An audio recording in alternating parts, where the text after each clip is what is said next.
అసలు భూభారత్ ఎందుకు తీసుకొస్తున్నారు? భూభారత్ ధరణి కంటే ఎలా బెటర్గా ఉండబోతుంది?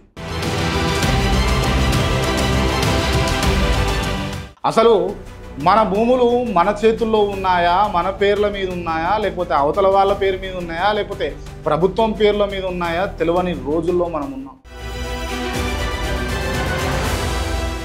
చాలామంది రైతులు కూడా ఎంఆర్ఓ ఆఫీసుల చుట్టూ, రెవెన్యూ ఆఫీసుల చుట్టూ తిరిగినటువంటి రోజులు చాలానే చూసాం.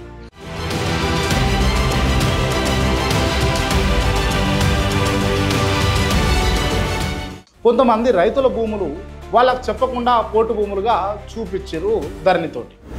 అంటే రైతు భూమి ఓ రజాకార్ భూమిలా అయ్యింది అని కొంతమంది అభిప్రాయపడ్డారు. నమస్తే, నేను మీ క్రాంతి.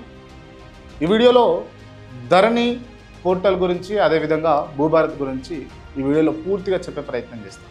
అసలు ధరణిని కొంతమంది కాంగ్రెస్ పార్టీ నాయకులు ఎందుకు విమర్శించారు, కొంతమేరకు ప్రజల నుంచి ఎందుకు వ్యతిరేకత వచ్చింది, అసలు భూభారత్ ఎందుకు తీసుకొస్తున్నారు, భూభారత్ ధరణి కంటే ఎలా బెటర్గా ఉండబోతుంది, అసలు బెటరా లేకపోతే ఇంకా భూభారత్ తోటి ఏమైనా ఇబ్బందులు ఉండే అవకాశాలు ఉంటాయా అన్న అంశాలను ఈ వీడియోలో పూర్తిగా చెప్పే ప్రయత్నం చేస్తా.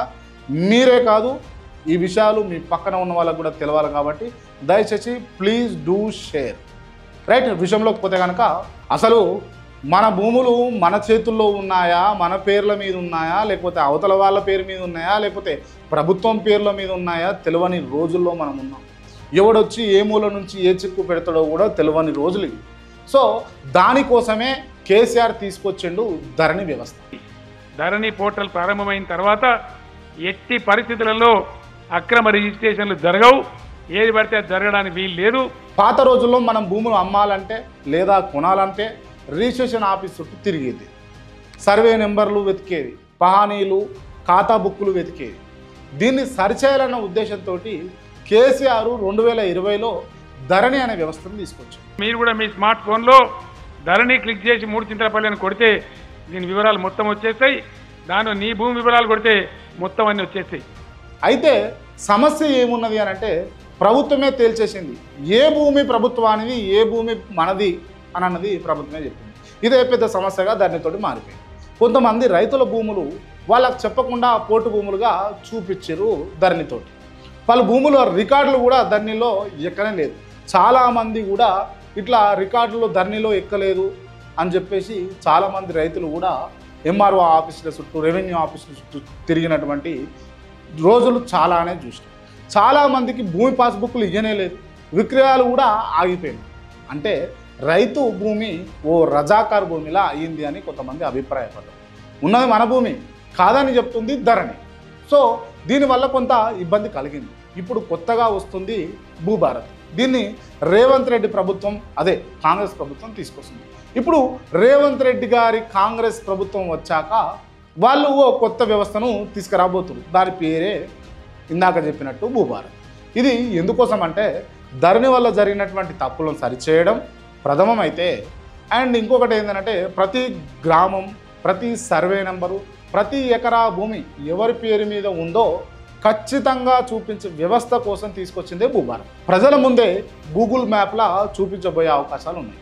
ఇది ఎలా ఉపయోగపడుతుందంటే మీ భూమి ఎవరి పేర్లో ఉన్నా కూడా మిమ్మల్నే చూపించే అవకాశం ఉంటుంది. అండ్ అక్రమంగా ఎవరైనా గవర్నమెంట్ భూమిగా మార్చితే అది కూడా కనబడుతుంది. న్యాయం కావాల్సిన చోట న్యాయం కోసం ఆధారం అయ్యేటటువంటి అవకాశం ఉందే భూభారత్. చివరగా సత్యం బయటపడాలి కాబట్టి, నిజానిజాలు వెలుగులోకి రావాలి కాబట్టి ధరణిలో తప్పు అయితే భూభారత్ సరిదిద్దే పని చేస్తుంది అని చెప్పేసి భావిస్తుంది. ఇది ఎవరి మీద విమర్శ కాదు, ఇది మన భూములు మనకు తిరిగి రావాలంటే తీసుకోవాల్సిన ఓ దారి. ఇప్పుడు భూభారత్కు ధరణికి మనం తేడా చూసినాం కదా. ఒక చిన్న ఉదాహరణ మీకు చెప్తా. ఒకరికి ఎకరా భూమి ఉంది అనుకున్నాం, ఆయనకు ఏ పత్రం లేదు, ధరణిలో పేరు కూడా లేదు, ప్రభుత్వం భూమని పోటు భూమిగా మార్చేసింది అనుకున్నాం. ఇప్పుడు భూభారత్ ద్వారా ఆ భూమి అతని కుటుంబం నుంచి ఎలా వెళ్ళిపోయిందో రికార్డు బయటపడుతుంది. ఇది భూభారత్తో సాధ్యమవుతుంది. సో అందుకోసమే ధరణిని వద్దని, ధరణిని కాదని భూభారత్ ఇప్పుడు కాంగ్రెస్ ప్రభుత్వం తీసుకొస్తుంది. దీనివల్ల మరి ప్రజలకు నష్టం జరుగుతుందా లేక లాభం జరుగుతుందా, లేకపోతే ధరణి వల్ల ఏ అయితే ఇబ్బందులు పడ్డారో ప్రజలు మళ్ళీ ఆ ఇబ్బందులే భూభారత్ వల్ల చూడాల్సిన అవసరం వస్తుందా? రాబోయే రోజుల్లో చూద్దాం. జై హింద్.